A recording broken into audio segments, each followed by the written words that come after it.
ಶಿವರೂಪಂ ಶಿವಾನಂದಂ ಎಲ್ಲಂ ಉದ್ದೇಶಕ್ಕೆ ಪ್ರಾತಸ್ಮರಣೀಯ ಆರಾಧ್ಯದೈವ ಜಗದ್ಗುರು ಶಿವಾನಂದ ಅಪ್ಪಂಗವರ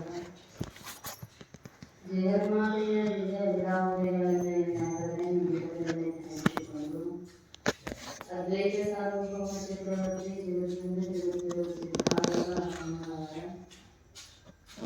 ನಗರದ ಆರಾಧ್ಯದೈವ ಜಗದ್ಗುರು ನರಸಿದ್ದೇಶ್ವರರ ಶ್ರೀಚರಣಕ್ಕೂ ಭಕ್ತಿಯ ಪ್ರಣಾಮಗಳನ್ನು ಸಮರ್ಪಣೆ ಮಾಡಿ ಕನ್ನಡ ನಾಡಿನ ಮುಮುಕ್ಷುಗಳ ಹಿತಚಿಂತಕರಾಗಿರುವ ಶ್ರೀಮಂದಿರ ಶಿವಯೋಗಿಗಳ ಶ್ರೀ ಸರ್ವಭೂಷಣ ಶಿವಯೋಗಿಗಳ ದಿವ್ಯಪುತ್ರತ್ವ ಶಕ್ತಿಗೂ ಭಕ್ತಿಯ ಪ್ರಣಾಮಗಳನ್ನು ಸಮರ್ಪಿಸಿ ಕ್ಷೇತ್ರದ ಅಧಿಷ್ಠಾತ್ರ ಕರ್ತೃಗಳಾಗಿರುವ ಅಕ್ಕಲತೋಟ ರೇವಣಸಿದ್ದೇಶ್ವರ ಅಪ್ಪಂಗಳವರ ಶ್ರೀಚರಣಕ್ಕೂ ಭಕ್ತಿಯಿಂದ ನನ್ನನ್ನು ಸಂಗೀತರಂಗದಂತಹ ನಮ್ಮೆಲ್ಲರಿಗೂ ಶರಣಾರ್ಥಿಗಳು. ದೇವರಿನ ಭವ ನಿಮ್ಮನ್ನು ಮಾಡನದೊಂದು ಶುಭ ಸಂಗತಿ ಹಸುವಳಿಯಲು ದೇಹಿಯನಲೊಲ್ಲದನು ಕುಸಿಯ ನೆರುವಿಯು ನುಡಿಯದ ಸತ್ಯವಿದನು ಮಸಳಿಸದೇಹ ಪೂರ್ಣಮೆಯನ್ನು ಶಾಂತ ರೊಸೆಬಹುದೆಂದು ಬಂಧಿಸುವ ವರ್ತನವ ಬೇಡುವೆನಪ ನಿಮ್ಮನ್ನು ಅವಬಹುದು. ಶ್ರೀಮತಿ ಜಗನ ಶಿವಯೋಗಿಗಳ ಕೈವಲ್ಯ ಪದ್ಧತಿಯ ನೀತಿ ಕ್ರಿಯಾಚರಣ ಸ್ಥಳದ 19ನೇ ಪದ್ಯದ ಆರಂಭದಲ್ಲಿ ಸದ್ಗುಣಗಳನ್ನು ಭಗವಂತನನ್ನು ಕುರಿತು ಪ್ರಾರ್ಥನೆಯನ್ನು ಮಾಡ್ತಾ ಇದ್ದಾರೆ. ನಾವೆಲ್ಲರೂ ಏನು ತಿಳ್ಕೋಬೇಕು ಅನ್ನುವಂಥದ್ದು ಗೊತ್ತಿರಬೇಕು. ಅದಕ್ಕೆ ಮಹಾತ್ಮರು ಹೋಗಿರ್ತಕ್ಕಂತಹ ದಾರಿಯೊಳಗೆ ಹೋದ್ರೆ ಗುರಿ ಮುಟ್ಟುವುದು ಬಹಳ ಸುಲಭ. ಅವರ ನಡುವೆ ಹೋಗಿರ್ತಕ್ಕಂತಹ ದಾರಿ ಅವರಿಗೆ ಆರಂಭದಲ್ಲಿ ಕಷ್ಟ ಅಂತ ಅನಿಸಿರಬಹುದು, ಆದರೆ ಸರಳವಾಗಿರ್ತಕ್ಕಂತಹ ಉಪಾಯವನ್ನು ಅಪಾಯದಿಂದ ತಪ್ಪಿಸಿಕೊಳ್ಳೋದಕ್ಕೆ ನಮ್ಮೆಲ್ಲರಿಗೂ ಕೂಡ ಅನುಗ್ರಹ ಮಾಡಿದ. ಅದು ಯಾವುದು ಅಂದ್ರೆ ಸದ್ಗುಣಗಳನ್ನುವಂತಹ ಮಾರ್ಗ. ಮೋಕ್ಷ ಅನ್ನುವಂಥದ್ದು ಎಲ್ಲರಿಗೂ ಶಬ್ದ ಕೇಳಿದ ಕೂಡಲೇ ಅನುಸಂಧಾನ ಮಾಡೋಕೆ ಕಠಿಣ ಅನ್ನಿಸಬಹುದು. ಯಾಕಂದ್ರೆ ಸ್ವಸ್ವರೂಪ ಅವಸ್ಥಿತಿಯೊಳಗೆ ನಿಲ್ಲುವಂಥದ್ದು ಮೋಕ್ಷ ಅಂದಾಗ ಎಲ್ಲರೂ ಹೊರಗಿನ ಸ್ಥಿತಿಯೊಳಗೆ ಭಾಳ ಮಂದದ ಆ ಆಕಾರ ಈ ಆಕಾರ ಉಳಿದ ಆಕಾರ ಮನಸ್ಸು ಸುಲಭವಾಗಿ ಆಗುತ್ತೈತೆ. ತನ್ನ ಆಕಾರ ತಾನು ಆಗಬೇಕಾಗಿತ್ತಂದ್ರೆ ಕಠಿಣ. ಅದು ತನ್ನ ಆಕಾರ ತಾಳಬೇಕಾಗಿತ್ತು ಅಂದ್ರೆ ಹೃದಯ ಪರಿಶುದ್ಧಿ ಇರಬೇಕು. ಆ ಶುದ್ಧಾಂತಕರಣಗಳನ್ನು ನಾವೇನು ಪ್ರಯತ್ನ ಮಾಡೋದು ಬೇಡ, ತನ್ನ ಆಕಾರ ತಾನಾಗಿಯೇ ಮೂಡುತ್ತಿರ್ತಾನೆ. ಹೊಳಗ ತೋರಬೇಕಾಗಿತ್ತು ಅಂದ್ರೆ ನುಡಿ ಶುದ್ಧ ಇರಬೇಕಲ್ಲ.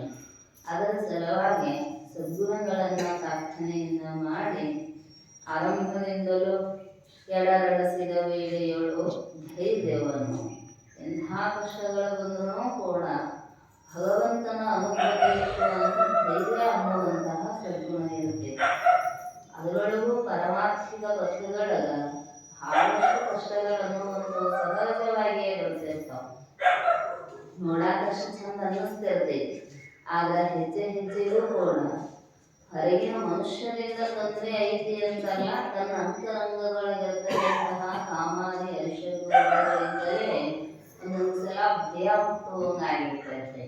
ಯಾಕಂದ್ರೆ ಸಾತ್ವಿಕ ರೂಪದೊಳಗೆ ಬಂದ್ರೂ ಕೂಡ ಅವು ಕ್ರಮೇಣ ತಾಮಸ ರೂಪಕ್ಕೆ ಎಳಿತಾವ ಮನುಷ್ಯನನ್ನು, ಅದನ್ನ ಕೇಳಿಸ್ತಾವ ಅನ್ನಿಸಬಹುದು.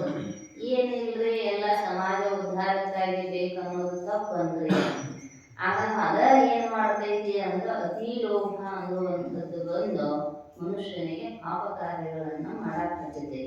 ಅದಕ್ಕೆ ಹೇಳಿದ್ರು ಅವರು, ಪ್ರತಿ ಹೆಜ್ಜೆಗಳಿಗೂ ಪ್ರತಿ ಕಾರ್ಯಗಳಿಗೂ ಕೂಡ ಭಗವಂತನ ಅನುಗ್ರಹ ಇತ್ತು ಅಂದ್ರೆ ಎಂಥದ್ದೇ ಹೊರಗಿನ ವೈರಿಗಳದೇ ಇರಲಿ, ನಮ್ಮ ಅಂತರಂಗದೊಳಗಿರುವ ಕಾಮಾರಿ ವೈರಿಗಳದೇ ಇರಲಿ, ಅವನ ಅನುಗ್ರಹ ಇತ್ತು ಅಂದ್ರೆ ಅವೆಲ್ಲವುಗಳನ್ನ ಗೆಲ್ಲೋದಕ್ಕೆ ಸಾಧ್ಯ.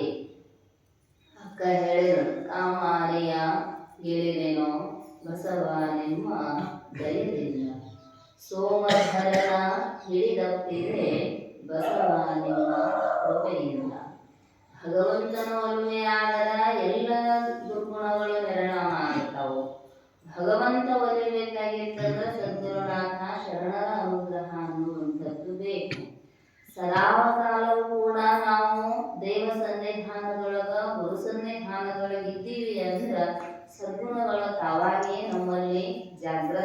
ಮಾಡ್ತಾವ. ಪ್ರತಿಯೊಬ್ಬ ಮನುಷ್ಯನಲ್ಲಿಯೂ ಕೂಡ 3 ಗುಣಗಳು ಸಹಜವಾಗಿಯೇ ಇರ್ತಾವ. ಭಾಳ ಸಾತ್ವಿಕ ಅಂದ್ರೆ ರಾಜಸ ತಾಮಸ ಇಲ್ಲ ಅಂತಲ್ಲ, ನೆಗಲಿ ಮುಳ್ಳು ನೋಡೇದಲ್ಲ, ಅವು 3 ಮುಳ್ಳು ಇರತ್ತಾವ. ಒಂದ ಮ್ಯಾಲ ಕಾಲಿಗೆ ಚುಚ್ಚತೈತಲ್ರಿ ಅಂದ್ರೆ 2 ಆಧಾರವಾಗಿರ್ತಾವ. ಇದ ದೃಷ್ಟಾಂತ ಕೊಟ್ಟಿದ್ದಾರೆ. 2 ಆಧಾರಭೂತವಾಗಿರ್ತಾವು. ಯಾವುದು ಹೆಚ್ಚು ಪ್ರಬಲ ಇರ್ತೈತಿ ಅದು ಮೇಲ್ಮುಖವಾಗಿ ಇರತೈತಿ. ಹಂಗ ಸತ್ವಗುಣದ ಸಾಧನೆ ನಮ್ಮಲ್ಲಿ ಹೆಚ್ಚಿಗೆ ಇತ್ತು ಅಂದ್ರೆ ಸದ್ಗುಣಗಳ ಸಾಧನೆ ಸತ್ವಗುಣ ಮ್ಯಾಲ ಇರ್ತೈತಿ. ಶಾಂತಿ ಮೊದಲಾಗಿರ್ತಕ್ಕಂತಹ ಸ್ವಭಾವ ಹೊಂದಿರ್ತಾವ. ಅವಾಗ ರಾಜಸ ಮತ್ತು ತಾಮಸ ಗುಣಗಳು ಅದಕ್ಕೆ ಆಧಾರವಾಗಿ ಪುಷ್ಟಿಯಾಗಿ ಇದ್ದೇ ಇರ್ತಾವ. ಇನ್ನು ರಜೋಗುಣಿ ಅದಂದ್ರೆ ಚಂಚಲ ಭಾಳಗಳನ್ನು ಏನ್ ಹೇಳಿದ್ರು ಕೇಳೋದೆಲ್ಲ, ಇದಾದ ಕೂಡಲೇ ಅದು ಅಂತಾನು, ಅದಾದ ಕೂಡಲೇ ಮತ್ತೊಂದು ಅಂತಾನು, ಒಂದ್ರೊಳಗೂ ಸಮಾಧಾನ ಇಲ್ರಿ ಅಂದ್ರ ರಜೋಗುಣದ ಆಳ್ವಿಕೆ ಹೆಚ್ಚಿರ್ತೈತಿ. ವಿಚಾರ ಚಂದ್ರೋದಯದೊಳಗೆ ಅದಕ್ಕೆ ದೃಷ್ಟಾಂತ ಕೊಟ್ಟಾರ. ಬ್ರಾಹ್ಮಣ, ಕ್ಷತ್ರಿಯ, ಶೂದ್ರ. ಸತ್ವಗುಣ ಬ್ರಾಹ್ಮಣ ಸಂಕೇತ, ರಜೋಗುಣ ಕ್ಷತ್ರಿಯನ ಸಂಕೇತ, ಆಮೇಲೆ ತಮೋಗುಣ ಶೂದ್ರನ ಸಂಕೇತ. ಬ್ರಾಹ್ಮಣ ರಾಜ ಇದ್ದ ಊರಿನೊಳಗ ಅವಂದ ಆಳ್ವಿಕೆ ಇರ್ತೈತಿ. ಮತ್ತು ಇವು ಕ್ಷತ್ರಿಯ ಶೂದ್ರ ಹೆಂಗಿರ್ತಾರೋ ಅಂದ್ರೆ ಮಂತ್ರಿ ಸೇವಕರಂತೆ ಅಲ್ಲಿ ಸುಮ್ಮ ಅವ ಹೇಳಿದಂಗೆ ತಿಳ್ಕೊಂಡಿರೋದು. ಆಗ ಕ್ಷತ್ರಿಯ ವ್ಯಕ್ತಿ ರಾಜ ಇದ್ದ ಅಂದ್ರ ಬ್ರಾಹ್ಮಣ ಮಂತ್ರಿಯೋಪಾದಿಯೊಳಗ ರಾಜನ ಆಜ್ಞೆ ಪಾಲಿಸಬೇಕಷ್ಟೇ ಹೊರತು ಬೇರೆ ಏನು ಮಾಡಕ್ಕೆ ಸಾಧ್ಯ ಇಲ್ಲ. ಸತ್ವಗುಣ ಇರ್ತೈತಿ ಸೂಕ್ಷ್ಮವಾಗಿ. ಆಗ ರಜೋಗುಣದ ಆಳ್ವಿಕೆ ಪ್ರಾಬಲ್ಯತೆ ಹೆಚ್ಚಿಗೆ ಇದ್ದಾಗ ಮತ್ತು ಮಂತ್ರಿದೇನು ಕೆಲಸ ನಡೀತೈತಿ. ಇನ್ನು ಶೂದ್ರ ರಾಜ ಇದ್ದ ಊರಿನೊಳಗ ಬ್ರಾಹ್ಮಣ ಕ್ಷತ್ರಿಯರ ಆಟ ಏನೂ ನಡೆಯಂಗಿಲ್ಲ. ಯಾಕಂದ್ರೆ ಅಧಿಕಾರ ಪೂರ್ಣ ಅವನ ಕೈಯೊಳಗಿರ್ತೈತಿ. ಹಂಗ ಯಾರ ಆಳ್ವಿಕೆ ಇದ್ರ ನಮ್ಮ ಜೀವನ ಉದ್ಧಾರ ಆಗ್ತೈತಿ ಅನ್ನುವಂಥದ್ದು ನಮಗೂ ಗೊತ್ತಿರಬೇಕು. ಏನು ನಮ್ಮನ್ನ ಸತ್ವಗುಣ ಆಳಬೇಕು, ರಜೋಗುಣ ಆಳಬೇಕು, ತಾಮಸ ಗುಣ ಆಳಬೇಕು. ಯಾಕಂದ್ರ ಒಂದೊಂದು ಗುಣಗಳಿಂದ ಬರ್ತಕ್ಕಂತಹ ಗುಣಗಳ ಫಲ ಒಂದೊಂದು ರೀತಿಯಾಗಿರ್ತೈತಿ. ಸತ್ವಗುಣಯುಕ್ತನಾಗಿದ್ದ ಮನುಷ್ಯ ಅಂದ್ರೆ ಸಾತ್ವಿಕ ಭಾವ ಇರ್ತೈತಿ. ಸತ್ವಾರ್ಥ ಸಂಜಾಯತೆ ಜ್ಞಾನ. ಸತ್ವಗುಣಯುಕ್ತವಾಗಿದ್ದಲ್ಲಿಯೇ ಜ್ಞಾನ ಉತ್ಪನ್ನ ಆಗುತ್ತೆ. ಇನ್ನು ರಜೋಗುಣ ಇದ್ದ ಮನುಷ್ಯ ಅಂದ್ರ ಮನಸ್ಸ ಸ್ಥಿರ ಇರೋದಿಲ್ಲ. ಗ್ರಹಣ ಮಾಡೋದು ಹೆಂಗ ಜ್ಞಾನದ ಮಾತುಗಳನ್ನ ಸ್ವಲ್ಪ ಬೈದಾಡ್ತಿರ್ತೈತಿ. ಅದಕ್ಕೂ ಒಂದಿಷ್ಟು ನಾಮ ಜಪ, ಧ್ಯಾನ, ಚಿಂತನೆ, ಸಾಧನೆ ಮಾಡಿ ಅದನ್ನ ಉನ್ನತ ಸ್ಥಿತಿಗೆ ಎತ್ತಬೇಕಂತ. ಇನ್ನು ತಾಮಸ ಗುಣ ಇತ್ತು ಅಂದ್ರೆ ನಿದ್ರೆ, ಮೋಹ, ಆಲಸ್ಯ, ಜಡತ್ವಾದಿಗಳನ್ನುವಂಥವು ಬರ್ತಾವು. ಶಾಸ್ತ್ರ ಕೇಳಕ್ ಹೋದ್ರು ನಿದ್ದೆ, ಜಪ ಮಾಡಕ್ ಹೋದ್ರು ನಿದ್ದೆ, ಪುಸ್ತಕ ಓದಕ್ ಹೋದ್ರು ನಿದ್ದೆ. ಎಲ್ಲಿ ಬಿಡ್ರಿ ಯಾರು ಶಾಸ್ತ್ರ ಕೇಳಿ ಉದ್ಧಾರ ಆಗ್ಯಾರ ಜಗತ್ನ್ಯಾಗ? ಎಲ್ಲಿ ಯಾರು ಜಪ ಮಾಡಿ ಯಾರಿಗೇನು ಲಾಭ ಐತಿ? ಇದ್ದದ್ದು ಕಳ್ಕೊಂಡು ಕೂತಾರೆ ಹೊರತು ಅವ್ರಿಗೇನು ಲಾಭ ಆಗ್ಯಾರ? ಕಳ್ಕೊಳ್ಳೋ ಸಲುವಾಗಿ ಮಾಡೋದಲ್ಲ, ಏನ್ ಗಳಿಸೋ ಸಲುವಾಗಿ ಮಾಡೋದ? ಏನ್ ಕಳ್ಕೊಳ್ಳೋದು? ಇವೆಲ್ಲ ಕಳ್ಕೊಳ್ಳೋದನ ನಮಗೆ ತಾವ ಶಾಪ ಕೊಟ್ಕೊಂಡ್ರಲ್ಲ ಜ್ಞಾನಿಗಳು. ತಂದೆ ತಾಯಿಗಳು ಸತ್ತು ಹೋಗಲಿ. ಯಾಕಂದ್ರ ಹಂಗ ಆದ್ರನ ಇಂದು ಧರನಲ್ಲಿ ಬೇಡ್ಕೋತಾರಂತ, ನನ್ನ ತಂದೆ ತಾಯಿಗಳ ಸಾಯಲಿ, ಬಂಧು ಬಾಂಧವರು ದೂರ ಹೋಗಲಿ. ಯಾಕಂದ್ರ ಅಷ್ಟು ವೈರಾಗ್ಯದ ಪರಾಕಾಷ್ಠತೆ ಅನ್ನುವಂಥದ್ದು ಕಳ್ಕೊಳ್ಳೋ ಸಲುವಾಗಿ ನಾನು, ನನ್ನದು, ನನ್ನಿಂದ ಇವೆಲ್ಲ ನನ್ನೂ ಆಗೇ ಇರ್ತಾವಂತ ಕಳ್ಕೊಳ್ಳೋ ಸಲುವಾಗಿ ಜಪ, ಅನುಷ್ಠಾನ, ಪೂಜೆ ವಿರುದ್ಧ ಆಗೈತೆ. ಏನಾರ ಒಂದಿಷ್ಟು ಪಡ್ಕೊಳ್ಳೋ ಸಲುವಾಗಿ ಜಪ ಮಾಡಬೇಕು ಅಂತ ಮತ್ತು ಪಡ್ಕೊಂಡು ಗಂಟು ಮಾಡಿ ಇಟ್ಟು ಹಾದೇವಂದ್ರ ಸುಖ ಹೆಂಗಾಗ್ತೈತಿ? ಮತ್ತು ಬರ್ಬೇಕಲ್ಲ ಜನ್ಮಾಂತರಗಳನ್ನ ತಿರುಗುವುದಕ್ಕ. ಅದಕ್ಕೆ ಅವ್ರು ಹೇಳ್ತಾರೋ ಸದ್ಗುಣಗಳ ಕೆಲಸ ಏನು ಅಂದ್ರ ಒಂದಿಷ್ಟು ಕಸ ಹುಡುಗಿ ಸ್ವಚ್ಛ ಮಾಡೋದು ಮತ್ತು ಅಲ್ಲಿ ಕಸ ತಂದು ಹಾಕೊಳ್ಳೋಂಗಿಲ್ಲ. ಹೆಣ್ಣು, ಹೊನ್ನು, ಮಣ್ಣು ಇವನ್ನ ತಂದು ಹಾಕೊಂಡು ಬಿಡ್ತೇವೆ ಅಂದ್ರೆ ಮತ್ತೆ ಕಸನ ಕಣ್ಣಾಗ ಸ್ವಚ್ಛ ಇದ್ದಷ್ಟು ನೆಚ್ಚಳು ಕಾಣತಾವ. ಆ ಕಸರ ಕಡ್ಡಿ ಬಿದ್ದಿತ್ತಂದ್ರೆ ಕಣ್ಣು ತಿಕ್ಕಿ ತಿಕ್ಕಿ ತಿಕ್ಕಿ ನೋಡೋ ದೃಷ್ಟಿ ಹೋಗಿಬಿಡತೈತಿ. ಹಂಗ ಹೃದಯ ಭೂಮಿಗೆ ಭಗವಂತನನ್ನ ನೋಡಬೇಕಾಗಿತ್ತು ಅಂದ್ರೆ ಸ್ವಚ್ಛ ಇರಬೇಕು. ಅದ್ರ ಕಸ ಕಡ್ಡಿ ಬಿದ್ದು ಅಂದ್ರೆ ಹುಡುಗೋದ್ರೊಳಗೆ ಟೈಮ್ ಹೋಗಿಬಿಡುತ್ತೆ. ಮತ್ತು ದೇವರನ್ನ ಕಾಣೋದು ಯಾವಾಗ? ಅದಕ್ಕೆ ಅವರು ಪ್ರಾರ್ಥನೆ ಮಾಡಿದ್ರು, ಹೇ ಭಗವಂತ, ನನಗೆ ಅನಂತ ಜನ್ಮಗಳನ್ನ ಕರುಣಿಸಿದಾಗ್ಯಾದರೂ ಕೂಡ ಸದ್ಗುಣಗಳನ್ನೇ ದಯಪಾಲಿಸು. ಯಾಕ ಅಂದ್ರ ನಿನ್ನನ್ನ ಕಾಣುವುದಕ್ಕ ಸಾಧನೆ ಯಾವುದು ಅಂದ್ರೆ ಸದ್ಗುಣಗಳನ್ನುವಂಥವು. ಆ ಸತ್ವಯುಕ್ತವಾದ ಅಂತಃಕರಣದೊಳಗ ಜ್ಞಾನ ಆಗತೈತಿ. ಗುಣಗಳೇ ನಿನ್ನನ್ನ ಕಾಣುತ್ತಾವು ಅಂತಿಲ್ಲ. ನಿರ್ಗುಣ ಭವಾರ್ಜುನ ಅಂತ ಹೇಳಿದ. ಯಾಕಂದ್ರ ಗುಣಸಹಿತವಾಗಿ ಮನುಷ್ಯ ಇದ್ದ ಅಂದ್ರ ನಿರ್ಗುಣ ವಸ್ತುವನ್ನ ಕಾಣಕ ಸಾಧ್ಯ ಇಲ್ಲ. ನಿರ್ಗುಣ ವಸ್ತುವನ್ನ ಕಾಣಬೇಕಾಗಿತ್ತಂದ್ರ ಗುಣಾತೀತನಾಗುವ ಪ್ರಯತ್ನ ಮಾಡಬೇಕ. ಗುಣಾತೀತ ಆಗಬೇಕಾದ್ರೆ ಮೊದಲು ಸದ್ಗುಣ ಇರಬೇಕಲ್ಲ. ಒಮ್ಮೆ ತಾಮಸ ಗುಣ ಇದ್ದಾಗ ಎಲ್ಲಾ ಗುಣಗಳನ್ನ ಮೀರಿನೆಲ್ಲ ಆಗುವುದಲ್ಲ, ಆ ವೃತ್ತಿಯೂ ಅಲ್ಲಿ ತಯಾರಾಗುವುದಿಲ್ಲ. ಅದರ ಸಲುವಾಗಿ ಅವ್ರು ಹೇಳಿದ್ರು, ಎಡರಲಸಿದ ವೇಳೆಯೊಳು ಧೈರ್ಯವನ್ನು ಅನ್ನುವಂಥದ್ದರಿಂದ ಆರಂಭ ಮಾಡಿ ಕೊನೆಗೆ ಎರಡನೇ ನುಡಿಯ ಕೊನೆಗೆ ಹೇಳಿದ್ರು, ಪಿಡಿದ ನಿಯಮವನ್ನು ಬಿಡದ ಅತಿ ಛಲವನ್ನು. ಒಂದು ನಿಯಮವನ್ನು ಭಗವಂತನಲ್ಲಿ ಪ್ರಾರ್ಥನೆ ಮಾಡಿರುತ್ತೇವೆ. ಬಹಳ ನಿಯಮ ಹಿಡಿದಿರ್ತಾರೆ. ದೇವರಿಗೆ ಹೋಗುದ, ಆ ದೇವರಿಗೆ ಹೋಗುದು, ಈ ದೇವರಿಗೆ ಹೋಗುದು, ಕಾಶಿಗೆ ಹೋದಾಗ ಏನೇನೋ ಬಿಟ್ಟು ಬಿಟ್ಟು ಬಂದಿದ್ದು ನಿಯಮ ಐತ್ರಿ, ಇದನ್ನು ಮುಟ್ಟಂಗಿಲ್ರಿ ಅಂತ. ಅವರು ಶಾಸ್ತ್ರದೊಳಗೆ ಹೇಳಿದ್ದು, ಯಾವ್ದಾದ್ರು ತೀರ್ಥಕ್ಷೇತ್ರಗಳಿಗೆ ಹೋದಾಗ ಒಂದು ನಿಯಮವನ್ನ ಹಮ್ಮಿಕೊಂಡು ಬರ್ರಿ ಅಂದ್ರ ಒಂದು ನಿಮ್ಮಲ್ಲಿರುವ ದುರ್ಗುಣಗಳನ್ನ ಬಿಟ್ಟು ಬರ್ರಿ ಅಂತ. ನಾವೆಲ್ಲ ಉಪ್ಪು ಸೊಪ್ಪು ತುಪ್ಪ ಎಲ್ಲ ಬಿಟ್ಬಿಟ್ಟು ಬರ್ತೀವಿ. ಬಿಟ್ಟಿವಿ ಅನ್ನೋದರ ಒಳಗೆ ಇರ್ತೈತೆ. ಇಷ್ಟು ವರ್ಷದಿಂದ ಕಾಶಿಗೆ ಹೋಗಿ ಅಂದ್ರೆ ಅಷ್ಟು ವರ್ಷದಿಂದ ನಾವು ಒಟ್ಟ ಬಾಳೆಹಣ್ಣು ತಿಂದೇವೆ, ಒಟ್ಟ ಗೋಧಿ ಅಡಿಗೆ ಊಟನ ಮಾಡಿಲ್ಲ ಅನ್ನೋದರ ಐತಲ್ಲ. ಮತ್ತ ಅದು ಹೋಗ್ಬೇಕಲ್ಲ. ಅಜ್ಜ ಹೇಳೋದಿಲ್ಲ, ಹಣ್ಣು ಬಿಟ್ಟಿರಿ ಆದ್ರ ಹಣ್ಣು ನೋಡುವ ಕಣ್ಣು ಅಥವಾ ಭಾವ ನಿಮ್ಮಲ್ಲಿ ಹೋಗೇತೇನೋ ಅಂತ ಸಿದ್ಧಾರೂಢ ಅಜ್ಜ. ನಾವು ಬ್ಯಾಡ ಬಿಡಪ್ಪ ಅಂದ ಕೂಡ್ಲೆ ಅಲ್ಲ, ಹಣ್ಣಿಗೆ ಆಸೆ ಮಾಡಿದ್ರಿ, ಹಣ್ಣು ನಿರ್ಮಾಣ ಮಾಡಿದ ಭಗವಂತನನ್ನ ನೋಡುವ ಭಾವ ನಿಮ್ಮಲ್ಲಿ ಇಲ್ಲಲ್ಲ ಅಂದಾಗ ಬ್ಯಾಡ ಅಂತ ಸುರಿ ಹೊಂಟಿದ್ರ. ಅದಕ್ಕೆ ಹೇಳಿದ್ರು, ಇವನು ಸುರಿ ಹೋಗ್ಬೋದು, ಒಳಗಿಂದ ಆಸೆ ಸುರಿ ಹೋಗಕ್ ಸಾಧ್ಯ ಇದೇನು? ಅದಕ್ಕೆ ಅವ್ರು ಹೇಳ್ತಾರೋ, ಒಳಗಿರ್ತಕ್ಕಂಥದ್ದನ್ನ ಬಿಡುವಂತಹ ನಿಯಮ ರೂಢಿ ಮಾಡ್ಕೊಳ್ಬೇಕು. ವ್ಯಾವಹಾರಿಕವಾಗಿ ಬದುಕಿನೊಳಗೆ ಒಂದು ನಿಯಮ ಇರಬೇಕು, ಅದು ಎರಡು ಮಾತಿಲ್ಲ. ಜಪ ತಪ ಅನುಷ್ಠಾನ ಪೂಜೆ ಶಾಸ್ತ್ರ ಚಿಂತನೆ ದಾಸೋಹ ಎಲ್ಲ ಕ್ರಿಯೆಗಳನ್ನುವಂಥವು ಬೇಕು. ಅದರ ಮುಖ್ಯ ಉದ್ದೇಶ ಏನಾಗಿರಬೇಕು ಅಂದ್ರ ನನ್ನ ಗುರಿಯನ್ನ ನಾನು ಸಾಧಿಸುವವರೆಗೂ ಕೂಡ ಈ ನಿಯಮವನ್ನು ಮುರಿಯುವಂತಿಲ್ಲ. ಒಂದು 10 ವರ್ಷ ಹಾಕೊಂಡು ಸೇವಾ ನಾವು ಅದನ್ನ ನಿಯಮ ಹಾಕೊಂಡು ಪಾಲಿಸಿಬಿಟ್ರೆ ಮುಗಿದೋಯ್ತ್ರಿ ಅನ್ನುವಂಗಿಲ್ಲ. ಯಾಕಂದ್ರ ಮತ್ತೊಂದಿಷ್ಟು ಹೊರಗೆ ಕಾಯ್ಕೊಂಡು ಕುಂತಿರ್ತಾವ ಬಂದು ಒಳಗೆ ಸೇರ್ಕೊಳಕ. ಬಿಟ್ಟು ಕೈ ಬಿಟ್ಟು 12 ವರ್ಷ ಕೇಳಿದೇವ್ರಿ ಶಾಸ್ತ್ರ, ಸಾಕ್ರಿ ಏನು ಮುಗಿದ್ಬೋದು. ಅವು ಮತ್ತು ಹೊರಗಿನ ಬಂದು ಒಳಗೆ ಹೋಗ್ತಾವ. ಖಾಲಿ ಇತ್ತಂದ್ರೆ ಸಹಜವಾಗಿ ಬರೋದಲ್ಲ, ತುಂಬಿತ್ತಂದ್ರೆ ಏನ್ ಹೋಗಕ್ ಸಾಧ್ಯ ಐತಿ. ಅದಕ್ಕೆ ಹೇಳಿದ್ರು, ಪಿಡಿ ಹಸುವಳೆಯಲು ದೇಹಿ ಎನಲೊಲ್ಲದ ಅರ್ಹಟನು. ಅಲ್ಲಿಂದ ಪಿಡಿದ ನಿಯಮವನ್ನು ಬಿಡದ ಅತಿ ಛಲವನು. ಆ ಛಲ ಇತ್ತು ಅಂದ್ರನ ಇನ್ನೊಬ್ಬ ಹತ್ರ ಬೇಡ ಹಚ್ಚುವುದಿಲ್ಲ. ಯಾಕಂದ್ರ ಎಷ್ಟು ಕೊಟ್ಟಾನ ಭಗವಂತ ಅಷ್ಟರೊಳಗ ದೊರಕಲೇನದರೋಳ್ ಪರಿಣತೆ ದಳೆವುದೇ ಚಂದ ಅಮ್ಮಮ್ಮ. ಜಗತ್ತಿನೊಳಗ ಎಷ್ಟು ಏನು ಕೊಡಬೇಕನ್ನೋದು ಭಗವಂತನಿಗೆ ಗೊತ್ತು. ನಮ್ಮ ಕರ್ಮಾನುಸಾರವಾಗಿ ಅದನ್ನು ಕಟ್ಟಿ ಕೊಟ್ಟ ಕಳಿಸ್ಬಿಟ್ಟಿದ್ದಾನೆ ಬುದ್ಧಿ. ಮತ್ತೆ ನಮ್ಮದು ಬಿಟ್ಟು ಇನ್ನೊಬ್ಬರದು ಉಣ್ಣಾಕ್ ಹೋದೇವಂದ್ರ ಹೊರಗೆ ನಡೀತೈತಿ ವ್ಯವಹಾರದೊಳಗ. ಆದ್ರ ಕರ್ಮದ ಬುದ್ಧಿ ಹೆಂಗೈತಿ ಅಂದ್ರೆ ನಮ್ಮ ಬುದ್ಧಿ ನಾವು ಉಣಬೇಕೇ ಹೊರತು ಪ್ರತಿ ಕ್ಷಣವೂ ಕೂಡ ಇನ್ನೊಬ್ಬರಿಗೆ ಬೇಡಿ ಬೇಡಿ ಬೇಡಿ ಜೀವನ ಸಾಗಿಸಿದ್ವಿ ಅಂದ್ರ ಮತ್ತು ಮುಂದೆ ಹೆಂಗ ಸಾಧ್ಯ ಐತಿ ಸುಖ ಆಗೋದಕ್ಕ? ಅದಕ್ಕೆ ಹೇಳಿದ್ರು, ಪ್ರಾಣ ಹೋದರೂ ಕೂಡ ದೇಹಿ ಅಂದ್ರ ಕೊಡು ಅನ್ನಲಾರದ.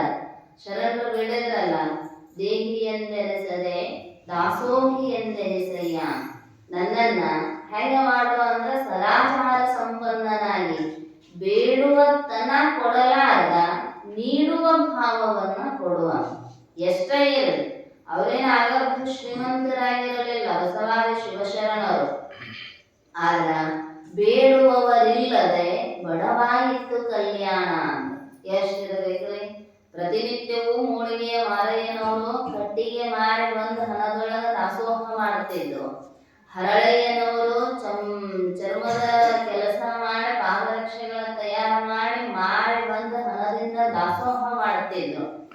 ಅದಕ್ಕೆ ಮಾರಯ್ಯನವರು ಅಕ್ಕಿ ಹಾಯ್ಕೊಂಡು ಬಂದು ದಾಸೋಹ ಮಾಡ್ತಿದ್ರು. ಹಿಂಗ ನುಲಿಯ ಚಂದಯ್ಯನವರು ನೂಲನ್ನ ಹೆಣದು ಬುಟ್ಟಿಗಳನ್ನ ಹೆಣದು ಅವ್ರು ಮಾಡ್ತಿದ್ರು. ದಾಸಿಮಾರ ದುಗ್ಗಳೆ ತಾಯಿಯವರು ನೂಲನ್ನ ನೇಯ್ದು ಅದರಿಂದ ಬಂದಿರತಕ್ಕಂತಹ ಸೀರೆಯಿಂದ ಮಾರಿ ಬಂದಿರತಕ್ಕಂತಹ ಹಣದಿಂದ ದಾಸೋಹ ಮಾಡ್ತಿದ್ರು. ಅದಕ್ಕೆ ಹೇಳಿದ್ರು ಅವರು, ಇಷ್ಟೆಲ್ಲ ತಮ್ಮ ತಮ್ಮ ನಿತ್ಯದ ಕಾಯಕದೊಳಗ ಎಷ್ಟೇ ಕಷ್ಟ ಇದ್ರು ತಮಗೆ ಇರದೇ ಇದ್ರೂ ಕೂಡ ಇನ್ನೊಬ್ಬರಿಗೆ ನೀಡುವಂತಹ ಸದ್ಗುಣ ಇತ್ತು. ಅದಕ್ಕೆ ಹೇಳಿದ್ರು ಬೇಡುವವರಿಲ್ಲದೆ ಬಡವಾಯಿತು ಕಲ್ಯಾಣ. ಬೇಡ ಬಡತನ ಅಲ್ಲ, ಬೇಡವರು ಇಲ್ಲದ ಬಡತನ ಬಂತು.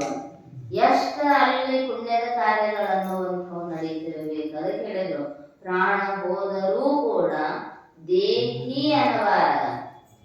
ಹಂಗ ಜೀವನ ಅನ್ನುವಂಥದ್ದನ್ನ ರೂಪಿಸಿಕೊಳ್ಳಬೇಕು. ನಾವು ದಿನ 10 ಗಂಟು 10 ಮುಳುಗುತನ ಬೇಡೋ ಕೆಲಸನ ಮಾಡಿದ್ದೀವಿ ಅಂದ್ರ ಮತ್ತೆ ಎಲ್ಲಾರು ಬೇಡವರ ಆಗಿವೆ ಅಂದ್ರೆ ನೀಡವ್ರು ಯಾರು? ಅದಕ್ಕೆ ಹೇಳ್ತಾರ ಅವರು, ಬೇಡುವಾದ ಜಂಗಮನಲ್ಲ ಬೇಡಿಸಿಕೊಂಬಾದ ಭಕ್ತನಲ್ಲ. ಅದು ಸೂಕ್ಷ್ಮವಾಗಿರ್ತಕ್ಕಂತಹ ಪ್ರಕ್ರಿಯೆ. ಜಂಗಮ ಬೇಡುವುದಕ್ಕಿಂತ ಮುಂಚೆ ಭಕ್ತ ಸಮರ್ಪಣೆ ಮಾಡಬೇಕು. ಭಕ್ತ ಕೊಡುವವರೆಗೂ ಜಂಗಮ ಬೇಡಬಾರದು. ಯಾಕಂದ್ರೆ ಅದೊಂದು ಸಂಬಂಧ ಅನ್ನುವಂಥದ್ದು ಧರ್ಮದ ಕಟ್ಟಳೆ ಅನ್ನುವಂಥದ್ದೇ ನಿಯಮ. ಹಿಂದೆ ಹೇಳಿದ ಬಿಡದ ನಿಯಮವನ್ನು ಬಿಡದ ಅತಿ ಛಲವನು. ಗೃಹಸ್ಥ ಭಕ್ತನ ಧರ್ಮ ಏನು ಅಂದ್ರೆ ಕೊಡುವಂಥದ್ದು. ಆದ್ರೆ ಜಂಗಮ ಗುರುವಿನ ಧರ್ಮ ಏನು ಅಂದ್ರೆ ಬೇಡುವಂಥದ್ದು ಅಲ್ಲ. ಮತ್ತ ಬೇಡುದನ ಭಿಕ್ಷಾನ್ನ ಮಾತ್ರ ಚತುಷ್ಟಿಮಂತ ಅಂತ ಹೇಳಲ್ರಿ ಅಂದ್ರ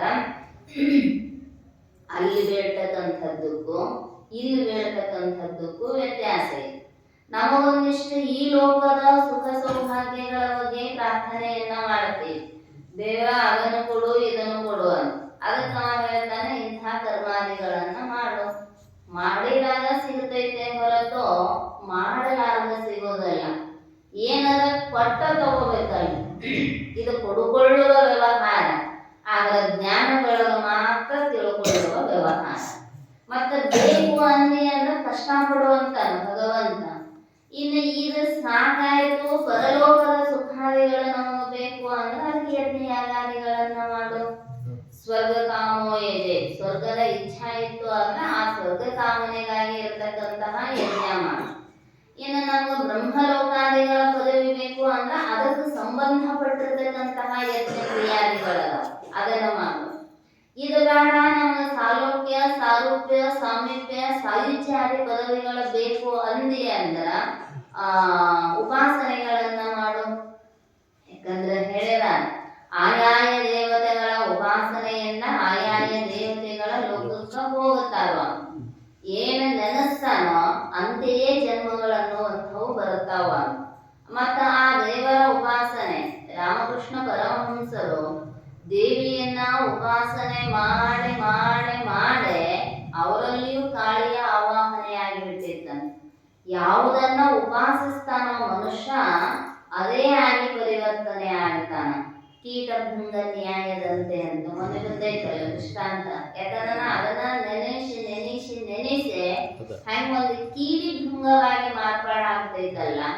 ಹಂಗ ನಾವು ಯಾವ ದೇವತೆಯ ಉಪಾಸನೆಯನ್ನ ಮಾಡ್ತೇವೋ ಅದೇ ದೈವಿ ಭಾವ ಪರಮಹಂಸರಲ್ಲಿ ದೇಹದಲ್ಲಿಯೂ ಕೂಡ ಬದಲಾವಣೆ ಆಗಿಬಿಟ್ಟಿರ್ತಾನೆ. ಮತ್ತ ನಾವು ದೇವರಾಗುವುದಿಲ್ಲ. ಯಾಕಂದ್ರ ಬ್ರಹ್ಮ ಚಿಂತನೆ ಮಾಡ್ರಿ ಅಂದ್ರ ಬ್ರಹ್ಮ ಚಿಂತನೆಯಿಂದ ನೀನು ಬ್ರಹ್ಮವಾಗಿ ಉಳಿಲಿ ಅನ್ನುವಂಥದ್ದು ಜ್ಞಾನಿಗಳ ಅಪೇಕ್ಷೆ.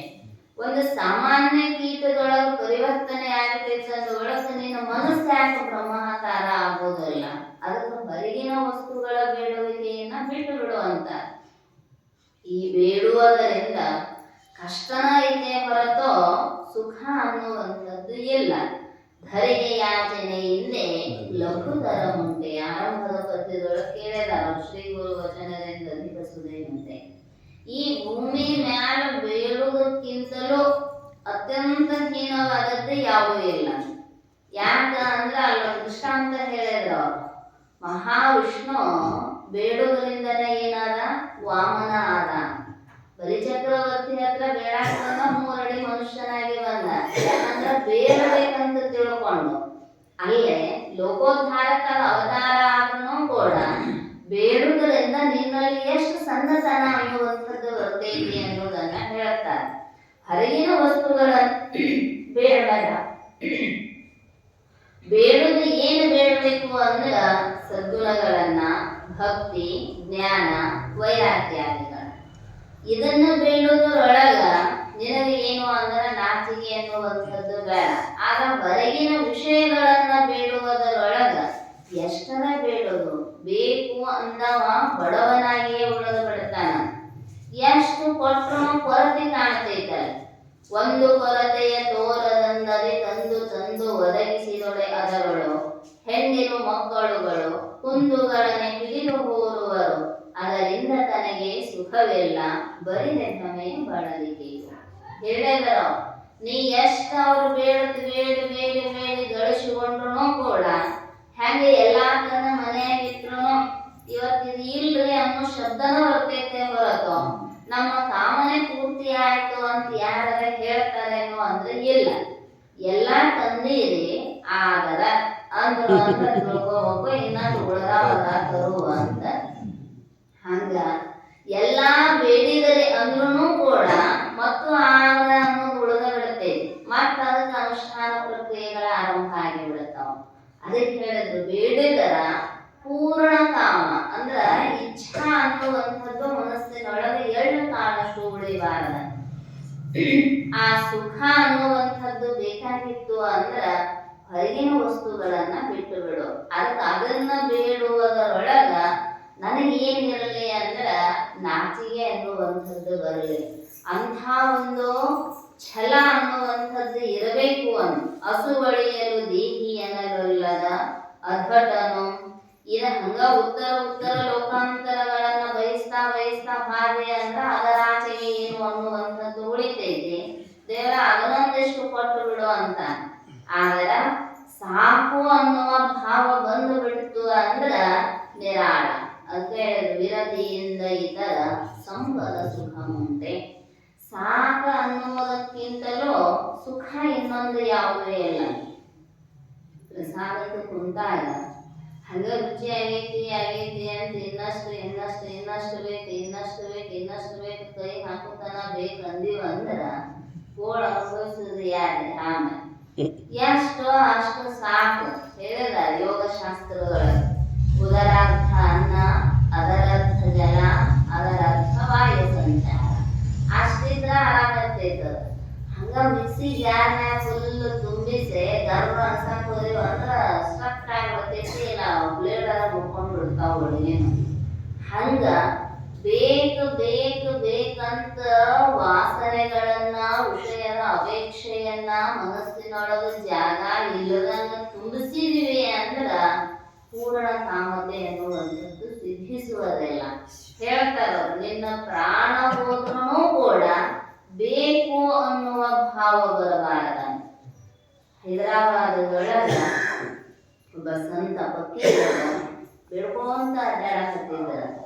ಎಲ್ಲಾ ಕಡೆ ಬೇಡಾಕತ್ತಿದ್ರು.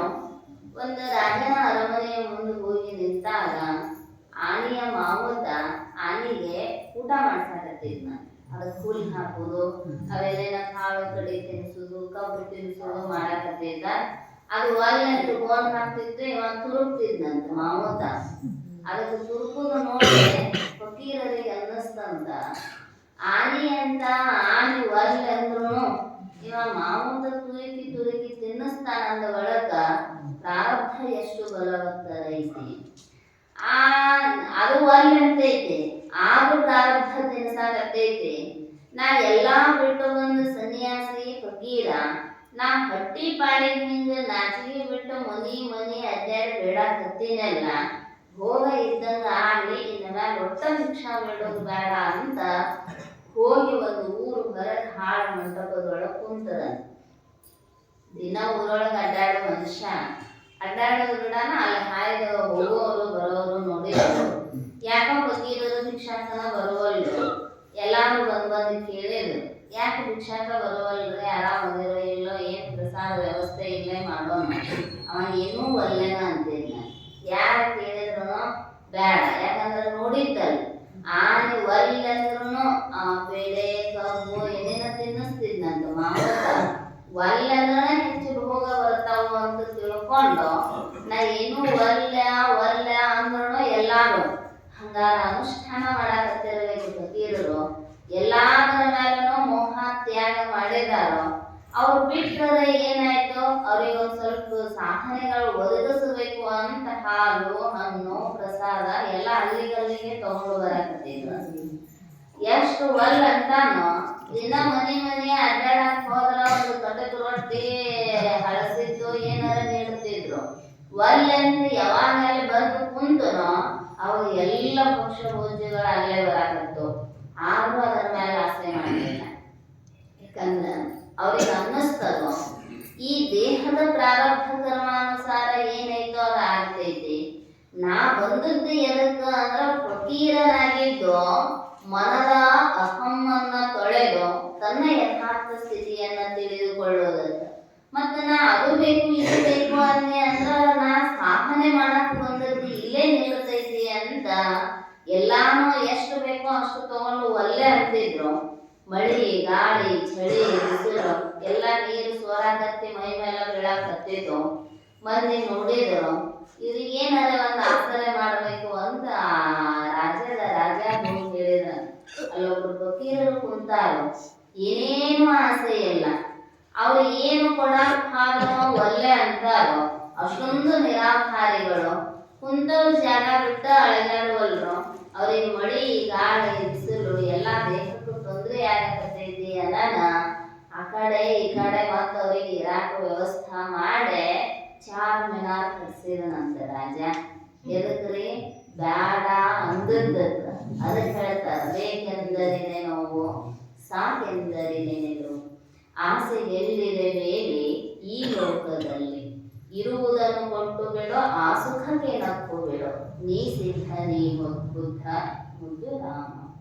ನಮ್ಮಲ್ಲಿ ನಿಜವಾದ ಸಿದ್ಧತನ ಬರಬೇಕಾಗಿತ್ತು, ಬುದ್ಧತನ ಬರಬೇಕಾಗಿತ್ತು ಅಂದ್ರೆ ಬೇಕನ್ನಲಿಲ್ಲ. ಬುದ್ಧ ಎಲ್ಲವನ್ನ ತ್ಯಾಗ ಮಾಡಿ ಹೋದ. ಜ್ಞಾನಿಗಳಾದ್ರೂ ಕೂಡ ಎಂಥದೇ ಪರಿಸ್ಥಿತಿ ಬಂದೈತಂದ್ರು ಶರಣರಾದರೂ ಬೇಕು ಅಂತ ಯಾರನ್ನೂ ಕೇಳಿಲ್ಲ. ಅದಕ್ಕೆ ಹೇಳಿದ್ರು, ನಿನ್ನ ಪ್ರಾಣ ಹೋದ್ರೂ ಕೂಡ ಐಹಿಕ ಭೋಗ ಭಾಗ್ಯಗಳ ಅಪೇಕ್ಷೆ ಅನ್ನುವಂಥದ್ದು ಇರಬಾರದು. ಯಾಕಂದ್ರೆ ಬೇಕಾಗಿದ್ದ ಸುಖ ಅದರಿಂದ ಸಿಗಲಿಲ್ಲ ಅಂದಾಗ ಬೇಡುವತನವನ್ನ ಬಿಟ್ಟು ಬಿಡು. ಬೇಡಿ ಏನಾಗ್ತೈತಿ ಅಂದ್ರೆ ಬಡತನ ಅನ್ನುವಂಥದ್ದು ಬರತೈತಿ. ನೀಡುವಂತಹ ಸದ್ಭಾವ ಅನ್ನುವಂಥದ್ದು ಇರಬೇಕು. ಮುಂದಿನ ನುಡಿಯೊಳಗೆ ಹೇಳಿದ್ರು, ಹುಸಿಯನೆಲ್ಲಿಯೂ ನುಡಿಯದ ಸತ್ಯವಿದನು, ಸತ್ಯವೆಂಬಿಗಿಲಾದ ತಪಮುಂಟೆ ಅಂತ ಕೇಳಿದಾಗ ಮನುಷ್ಯ ಜೀವನದೊಳಗ ಸತ್ಯಮೇವ ಜಯತೆ.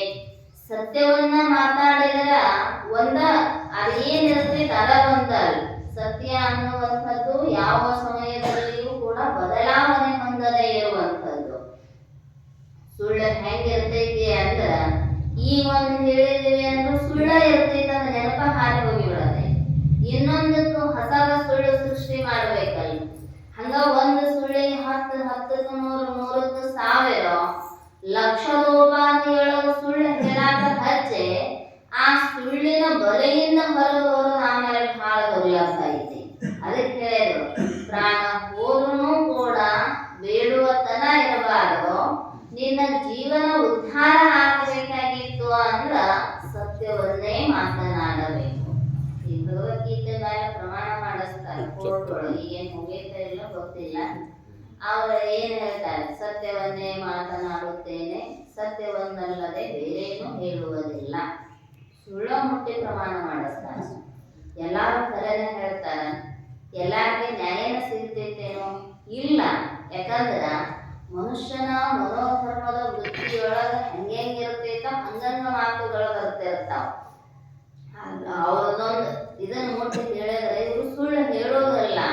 ಸುಳ್ಳು ಹೇಳೋರು ಭಗವದ್ಗೀತೆ ದೇವರ ಮುಟ್ಟಿನೂ ಸುಳ್ಳು ಹೇಳ್ತಾರೆ. ಭಾಳ ಕುಡ್ಯಾಕತ್ತಿದ್ ನಾನು, ಭಾಳ ಕುಡ್ಯಾಕತ್ತಿದ್ದ.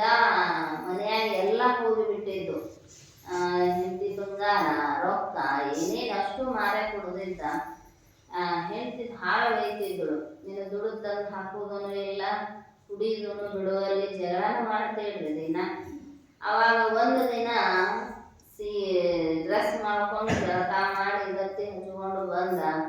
ಹೇಳಿದೆ ನಾವು, ಇನ್ನು ಮ್ಯಾಲ ನಾವು ಒಟ್ಟ ಕುಡಿಯೋದಿಲ್ಲ, ನನಗೆ ಕ್ಷಮಾ ಮಾಡು ಅಂತ ಕಾಲಿಗೇನ ಬಿದ್ರಿ. ಹೆಂಡತಿ ಅಂದಳು, ಈಗ ಮಾಡಬಾರ್ದು, ನೀವು ಗಂಡ ಅಂತ ದೇವ್ರಂತ ನಮ್ಮ ಶಾಸ್ತ್ರ ಹೇಳ್ತೈತಿ, ನೀವು ನನ್ನ ಕಾಲಿ ಬೀಳೋದೆ, ಹಿಂಗೆ ಮಾಡಕ್ಕೆ ಹೋಗ್ಬೇಡ್ರ ಅಂತ ಅಳಾಕ್ ಹತ್ತಿದಳು. ಆಯ್ತು ಹೋಗಿ ಕೆಲ್ಸಕ್ಕೆ ಅಂತ ಕಳಿಸಿಳು. ಖುಷಿ ಅಲ್ರಿ ಹೆಣ್ಮಕ್ಳಿಗೆ, ಗಂಡ ಚಟ ಬಿಟ್ಟಾನ ಅಂದ್ರ. ಮಗಳ ಮನೆ ಮುದುಕಿ ಹತ್ರ ಹೇಳಾಕ ಆದಳ, ಯಮ್ಮ ನನ್ನ ಗಂಡ ಇವತ್ತು ಪ್ರಮಾಣ ಮಾಡಿ ಹೇಳ್ಯಾನು, ಖರೇನ ಕುಡಿದು ಬಿಡುತ್ತೇನಂದಾನು. ಯಾವ ಅಂದಳಂತ, ಅಲ್ಲ ಎಷ್ಟು ಸಲ ಹಾನಿ ಮಾಡ್ಯಾನ ನಿನ್ ಮ್ಯಾಲ, ಆದ್ರೂ ಮತ್ತೆ ಸುಳ್ಳ ಹೇಳಿ ಕುಡ್ಯಾಕ ಹೋಗ್ಯಾನು, ಮತ್ತೆ ಈಗ ಕರೆ ಹೇಳಿದನಂತೆ ಎಲ್ಲ ನನ್ನ ಕಾಲು ಮುಟ್ಟೆ ಹಾನಿ ಮಾಡಿ ಹೇಳ್ಯಾನಿಮ್ಮ, ಕುಡಿಯೋದಿಲ್ಲ ಅಂದಾನ. ಯಾಕೆಂದ್ರೆ ಕಾಲು ಬರೋದಿಲ್ಲ ಅಂದ್ರ ಅದಕ್ಕಿರಲಿಲ್ಲ, ಕಾಲು ಬಿದ್ದ ಎಲ್ಲಾರು ಹಂಗಂತಿರೋದಲ್ಲ. ಒಬ್ಬೊಬ್ರು ಪ್ರಮಾಣ ಮಾಡಿ ಬಿಟ್ಟವ್ರು ಅದಾರ. ಆದ್ರ ಹುಸಿಯ ನೆಲ್ಲಿಯೂ ನುಡಿಯ ದೇಹ. ಯಾಕ ಜೀವನ ಉದ್ಧಾರ ಆಗಬೇಕಾಗಿತ್ತಂದ್ರ ಸುಳ್ಳಿಗೆ ಸುಳ್ಳು ಎಷ್ಟು ಸುಳ್ಳು ಹೇಳ್ಕೋತ ಹೋಗೋರದೆ. ಒಂದು ಸುಳ್ಳು ಹೇಳಬೇಕಾದ್ರೆ ತಲೆ ಎಷ್ಟು ಓಡಿರಬೇಕಂದ್ರ 1000 ಮಂದಿ ನಂಬಿಸ್ಬೇಕಲ್ಲಿ. ಮತ್ತ ಅದರೊಳಗೆ 1000 ತಲೆಯೊಳಗೆ ವಿಚಾರ ಬರ್ತಿರ್ತಾವ, ಅದನ್ನ ವಿಚಾರ ಮಾಡ್ಬೇಕು. ಇದು ಸತ್ಯವೋ ಸುಳ್ಳು, ಇದು ಸತ್ಯವೋ ಸುಳ್ಳು, ಆ 1000 ಮಂದಿಗೆ ಮತ್ತೆ ಉತ್ತರ ಕೊಡಬೇಕಲ್ಲ. ಇದ ಮಾಡೋದ್ರೊಳಗ ಜೀವನ ಹೋಗಿ ಬಿಡ್ತೈತೆ ಹೊರತು ಬಂದ ಕೆಲಸನ ಆಗೋದಲ್ಲ. ಅದಕ್ಕೆ ಹೇಳ್ತಾರ ಅವರು, ನಿನಗೆ ಎಂಥ ಪರಿಸ್ಥಿತಿ ಬಂದ್ರೂ ಕೂಡ ಹುಸಿ ಅಂದ್ರೆ ಸುಳ್ಳನ್ನ ಎಲ್ಲಿಯೂ ಯಾವ ಸಂದರ್ಭದಲ್ಲಿಯೂ ಕೂಡ ಪ್ರಾಣ ಹಾರೂ ಕೂಡ ಸುಳ್ಳು ಹೇಳಬಾರ್ದ. ಯಾಕಂದ್ರ ಸತ್ಯವೇ ನಮಗ ಸುಖವನ್ನ. ಹರಿಶ್ಚಂದ್ರ ಮಗನ ಹೆಣ ಎತ್ತಿ ಹೋಗದ, ರೊಕ್ಕ ಇಲ್ಲ ಹುಳಾಕಂತ ಚಂದ್ರವತಿ ಕೊಡದೆ ಇರೋದಕ್ಕ ಲೋಹಿತಾಶ್ವನ ಹೆಣ ಎತ್ತೆ ಹೊರಗೆ ಹೋಗದ. ಆದ್ರ ಅವನ ಯಜಮಾನನಿಗೆ ಸುಳ್ಳು ಹೇಳಕ್ ಹೋಗಲಿಲ್ಲ. ಅದಕ್ಕೆ ಹೇಳ್ತಾರೋ, ಸುಳ್ಳು ಹೇಳಿದರ ಸುಖ ಆಗೋದಿಲ್ಲ, ಸುಳ್ಳಿಗೆ ಸುಖವಿಲ್ಲ, ಸತ್ಯಕ್ಕೆ ಸಾವಿಲ್ಲ. ಸತ್ಯ ಅನ್ನುವಂಥದ್ದು ಒಂದೇ ಇರಬೇಕಲ್ಲ, ಅದರೊಳಗೇನು ಬದಲಾವಣೆ ಆಗುದಿಲ್ಲ. ತ್ರಿಕಾಲವಾದಿತ್ವಂ ಸತ್ಯತ್ವಂ, 3 ಕಾಲದಲ್ಲಿಯೂ ಅದು ಬದಲಾಗದೇ ಇರುವಂಥದ್ದು. ಆದ್ರೆ ಈ ಸುಳ್ಳ ಒಂದು ಇದನ್ನ ಹೇಳಿರ್ತೀವಿ, ಇನ್ನೊಂದು ಹೇಳುವಾಗ ಮರ್ತ ಹೋಗಿರ್ತೈತೆ. ಯಾಕಂದ್ರೆ ಸುಳ್ಳ ಇರ್ತೈತೆ, ಖರೆ ಇದ್ರೆ ಇರ್ತೈತೆ ಅದು ಮನಸ್ಸಿನಾಗ. ಮತ್ತ ಅವಾಗ ಒಂದು ಬೇರೆ, ಇವಾಗ ಒಂದು ಬೇರೆ, ಇನ್ನೊಂದು ಟೈಮಿಗೆ ಒಂದು ಬೇರೆ, ಹಿಂಗ ಆಯ್ತು ಅಂದ್ರ ಸುಖ ಆಗುದಿಲ್ಲ. ಕಷ್ಟಗಳ ಮೇಲೆ ಬರ್ತಾರ. ಸತ್ಯಕ್ಕಿಂತ ಮಿಗಿಲಾದ ತಪಸ್ಸು ಅನ್ನುವಂಥದ್ದು ನಾವು ಮೂಗು ಮುಚ್ಚಿಕೊಂಡು ನೀರಾಗ ಕುಂತು ತಪಸ್ಸು ಮಾಡೋದಲ್ಲ. ಎಲ್ಲರ ಅಡವ್ಯಾಗ ಹೋಗಿ ಗೆಡ್ಡೆ ಗೆಣಸುಗಳನ್ನ ತಿಂದು ತಪಸ್ಸು ಮಾಡೋದ್ರೆ ಅಂತಲ್ಲ. ಸದಾಕಾಲ ಎಡೆಬಿಡದಂತೆ ಸತ್ಯವನ್ನೇ ಮಾತನಾಡ್ತಾ ಹೋಗಿ ಬಿಟ್ಟಿವೆ ಅಂದ್ರ ಅದುವೇ ತಪಸ್ಸಾಗತೈತಿ. ಮಹಾತ್ಮರ ವಾಣಿಯೊಳಗ ಯಾಕಷ್ಟು ಬಲ ಇರ್ತೈತಿ.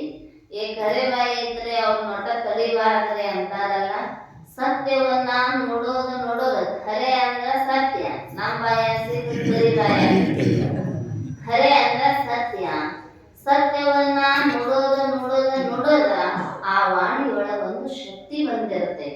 ಅವ್ರ ಖುಷಿ ಹೋಗಾಕ ಸಾಧ್ಯವೇ ಇಲ್ಲ. ಅದಕ್ಕ ಮಹಾತ್ಮರ ಜೊತೆಗೆ ಮಾತನಾಡುವಾಗ ಬಹಳ ಹುಷಾರಿಯಿಂದ ಇರಬೇಕು. ನಾವು ಸುಳ್ಳು ಮಾತಾಡಿ ನಮ್ಮ ಮಾತಿಗೆ ಶಕ್ತಿನೇ ಇರುವುದಲ್ಲ. ಅವ್ರು ಮಾತಾಡಿದ್ದು ಎಲ್ಲ ತತ್ವಪದಗಳಾದವು, ವಚನಗಳಾದವು, ಅಭಂಗಗಳಾದವು. ಯಾಕಂದ್ರೆ ಅವ್ರು ಖರೆ ಹೇಳ್ಯಾರಂತ ಅದಕ್ಕೊಂದು ಶಕ್ತಿ ಬಂದೈತಿ. ಅವರ ಮುಖದಿಂದ ಹೊರಟಿರುವ ಪ್ರತಿಯೊಂದು ಮಾತು ಕೂಡ ಮಂತ್ರ ಸ್ವರೂಪಗಳಾಗಿ ಕೆಲಸ ಮಾಡ್ತಾವ. ನಾವು ಮಾತಾಡಿದ್ರೆ ಒಂದು ಮನೆಯರೇ ಮುರಿತಾವು, ಇಲ್ಲ 3 ಒಲಿಯರೇ ಮಾಡ್ತಾವು, ಇಲ್ಲ ಅಂದ್ರೆ ಹೊಡೆದಾಟರೆ ಹಚ್ಚತಾವ. ಯಾಕ ಅಂದ್ರ ಅದ್ರಾಗ ಸತ್ವ ಇರೋದಿಲ್ಲ, ಅದ ನಮ್ಮ ಇದ್ದಕ್ಕಿದ್ದಂಗ ಇರೋದಿಲ್ಲ. ಅದಕ್ಕೆ ಹೇಳಿದ್ರು, ನುಡಿಯೊಳಗಾಗಿ ನಡೆಯದಿದ್ದರೆ ಕೂಡಲ ಸಂಗಯ್ಯ ನೆನ್ಪೊಲಿವನಯ್ಯ. ನುಡಿ ಹೆಂಗಿರ್ತೈತಿ, ನಡೆ ಹೆಂಗ ಇರಬೇಕಂದ್ರ ಸತ್ಯದ ಆಧಾರದ ಮೇಲೆ ಜೀವನ ಅನ್ನುವಂಥದ್ದು ಸಾಗಬೇಕು. ಕುಸಿಯನೆಲ್ಲಿಯೂ ನುಡಿಯದ ಸತ್ಯವಿದನು, ಮಸಳಿಸದಿಹ ಪುಣ್ಯಮಯ ಕೀರ್ತಿಯನ್ನು. ಮನುಷ್ಯ ಸಾಧನೆ ಮಾಡಬೇಕಾಗಿದ್ದು ಇದ ಕೀರ್ತಿಯನ್ನ. ಅದಕ್ಕೆ ಹೇಳ್ತಾರೆ, ನೀ ಗಳಿಸಿದ್ದು ಎಲ್ಲ ಇಲ್ಲೇ ಉಳಿತಾವು, ನಿನ್ನ ಜೊತೆಗೆ ಬರ್ತಕ್ಕಂಥದ್ದು ಕೀರ್ತಿ ಅಪಕೀರ್ತಿ ಎರಡ. ಒಂದು ಒಳ್ಳೆಯ ಅಂತೀರಿ ನೀವು ಲೋಕಾರೂಢಿಯೊಳಗ, ಏನ್ ತಗೊಂಡು ಹೋಗೋರದೇರಿ, ಚಲೋ ಕೆಟ್ಟದ್ದು 2 ಬರ್ತಾವ ನಮ್ಮ ಜೊತೆಗೆ. ಅದನ್ನ ಪುಸ್ತಕೀಯ ಭಾಷೆಯೊಳಗ ಕೀರ್ತಿ ಮತ್ತು ಅಪಕೀರ್ತಿ ಅಂತ ಶಬ್ದ ಬಳಸಿದಾರ. ಅದಕ್ಕ ಏನು ಪಡಿಬೇಕು ಮನುಷ್ಯ ಅಂದ್ರ ಅಪಕೀರ್ತಿ ಪಡಿಬಾರ. ಯಾಕಂದ್ರೆ ಒಂದು ಸಲ ಉಳಿದು ಬಿಟ್ಟು ರಾವಣ ಮಹಾನ್ ಶಿವಭಕ್ತ, ಮಹಾಬ್ರಾಹ್ಮಣ, ರಾಮೇಶ್ವರದೊಳಗ ಲಿಂಗ ಸ್ಥಾಪನೆ ಮಾಡಬೇಕಾದ್ರ ಅವನನ್ನೇ ಆ ವೈದಿಕ ಕ್ರಿಯೆಗೆ ಕರೆಸಿದ್ರು, ರಾವಣನನ್ನೇ. ಯಾಕಂದ್ರ ಅವ ಮಹಾಬ್ರಾಹ್ಮಣ, ಅಷ್ಟೇ ಶಿವಭಕ್ತರು ಕೂಡ ಆಗಿದ್ದ. ಆದ್ರೆ ನಾವು ಅದನ್ನ ನೆನೆಸ್ತೀವಂತ. ಸೀತಾನ ಒಯ್ದಿದ್ದ, ಮಹಾದುಷ್ಟ ಅದನ್ನು, ಅವನ ಸಲುವಾಗಿ ಸುವರ್ಣ ಲಂಕೆ ನಾಶ ಆಯ್ತು. ಹಿಂದೆ ಇದ್ದುದು ಒಂದು ಕ್ಷಣದೊಳಗ ನಾಶವಾಗಿ ಹೋಗಿ ಬಿಡದೆ. ದುರಿತ ಬೆಳ್ಳನಿಗಾದರೂ ನೀತಿಗಳೆಂಬುದೇ ಚಂದ ಅಂತ ಯಾಕೆ ಹೇಳಿದ್ರಂದ್ರ, ನೀವು 99 ಪುಣ್ಯದ ಕೆಲಸ ಮಾಡಿ, 99 ಕೀರ್ತಿ ಉಳಿಸುವ ಕೆಲಸ ಮಾಡಿ, ಆದ್ರ ಅಳಿಸಿ ಹಾಕಕ್ಕೆ ಎಷ್ಟು ಬೇಕ್ರಿ? ಒಂದು ಪಾಪದ ಕೆಲಸ, ಒಂದೇ ಒಂದು ಅಪಕೀರ್ತಿಯನ್ನುಂಟು ಮಾಡುವಂತಹ ಕೆಲಸ. ಅದಕ್ಕೆ ಹೇಳಿದ್ರು, ಕುಂಬಾರನಿಗೆ ವರುಷ ದೊನ್ನೆಗೆ ನಿಮಿಷ. ಅವ ವರ್ಷಗಟ್ಲೆ ಮಣ್ಣು ಹದ ಮಾಡಿ ಕೊಡ ತಯಾರು ಮಾಡಿರ್ತಾನ, ಒಡೆಯೋದು ಎಷ್ಟೊತ್ತರಿ? ಒಂದು ಚಟ್ ಅಂತ ಬೆಳಗ್ಗೆ ತಗೊಂಡು ಹೊಡೆದ ಪಟ್ ಅಂತ ಹೊಡೆದು ಹೋಗ್ಬಿಡ್ತೈತದ. ಹಂಗ ಯಾಕ ನಮಗ ಕೀರ್ತಿ ಅಪಕೀರ್ತಿಗಳಲ್ಲೇ ಸ್ವಲ್ಪ ವಿಚಾರ ಇಟ್ಟುಕೊಂಡು ಕೆಲಸ ಮಾಡಬೇಕು. ಮಸಳಿಸದಿಹ ಅಳಿಸಲಾಗದ. ಇವೆಲ್ಲ ಅಳಿಸಿ ಹೋಗುತ್ತಾವ, ಆದ್ರ ಕೊನೆಯವರೆಗೂ ಚಿರಂತನವಾಗಿ ನಮ್ಮನ್ನ ರಕ್ಷಣೆ ಮಾಡ್ತಕ್ಕಂಥದ್ದು ಮಸಳಿಸದಿಹ ಪುಣ್ಯಮಯ ಕೀರ್ತಿಯನ್ನು. ಕೀರ್ತಿಯೊಳಗೈತಿ ಪಾಪಮಯ ಕೀರ್ತಿನೂ ಉಳದೈತಿ. ದುರ್ಯೋಧನನನ್ನ ಇವತ್ತಿಗೂ ನೆನೆಸ್ತೀವಿ, ದುಶಾಸನನನ್ನ ಇವತ್ತಿಗೂ ನೆನೆಸ್ತೀವಿ. ಆಗ ಭಾವ ಹೆಂಗೈತಿ ಅಂದ್ರೆ ವಿಕಾರ ವ್ಯರ್ಥ ಆಗ್ತೈತಿ ಅವ್ರನ್ನ ನೆನೆಸಿಕೊಳ್ಳುವಾಗ. ದುರ್ಯೋಧನ ಅಂದ ಕೂಡಲೇ ಕಣ್ಣೆದುರಿಗೆ ಬರೋದು ಪಾಂಡವರಿಗೆ ಮಾಡಿರ್ತಕ್ಕಂತಹ ಪ್ರತೀಕಾರಗಳೇ, ಅವರಿಗೆ ಮಾಡಿರ್ತಕ್ಕಂತಹ ಅಪಮಾನಗಳೇ. 1 2 ಅರಿಗಿನ ಮನೆಯಾಗ ಹಾಕಿ ಸುಡಾಕ ಪ್ರಯತ್ನ ಮಾಡಿದ, ಸಣ್ಣ ಇದ್ದಾಗ ವಿಷ ಹಾಕಾಕ ಪ್ರಯತ್ನ ಮಾಡಿದ, ಪ್ರತಿ ಹೆಜ್ಜೆಯೊಳಗೂ ತುಳಿಯುವ ಕೆಲಸ ಮಾಡಿದ. ಅವನು ನೆನೆಸ್ಕೊಳ್ತೀವಿ ಅಪಕೀರ್ತಿಯಿಂದ. ಇನ್ನು ದುಶಾಸನ ಅಂದ ಕೂಡಲೇ ನೆನಪು ಬರೋದು ಸೀರಿ ಸೆಳಿತಕ್ಕಂತಹ ಪ್ರಸಂಗ. ಅದಕ್ಕೆ ಹೇಳ್ತಾರೆ, ಯಾರ ನೆನೆದರೆ ಹಿಮಗಿರಿಯಂತೆ ಮನಸ್ಸು ಶಾಂತವಾಗುವುದು. ಯಾರನ್ನ ನೆನೆಸಿಕೊಂಡ್ರ ಮನಸ್ಸಿಗೆ ಸಮಾಧಾನ ಆಗಬೇಕಂತ. ಆ ದೇವನನ್ನು ಅನವರತ ನೆನೆಯು. ಅಂಥವರನ್ನ ನೆನೆಬೇಕಾಗಿತ್ತಂದ್ರ ಅವರ ಅಂಥ ಕೀರ್ತಿ ಉಳಿಯುವಂತಹ ಕೆಲಸಗಳನ್ನ ಮಾಡಿದ್ದಾರೆ. ಪುಣ್ಯಮಯ ಕೀರ್ತಿಯನೋ ಬೇಡುವೆನೋ ಅಭವ.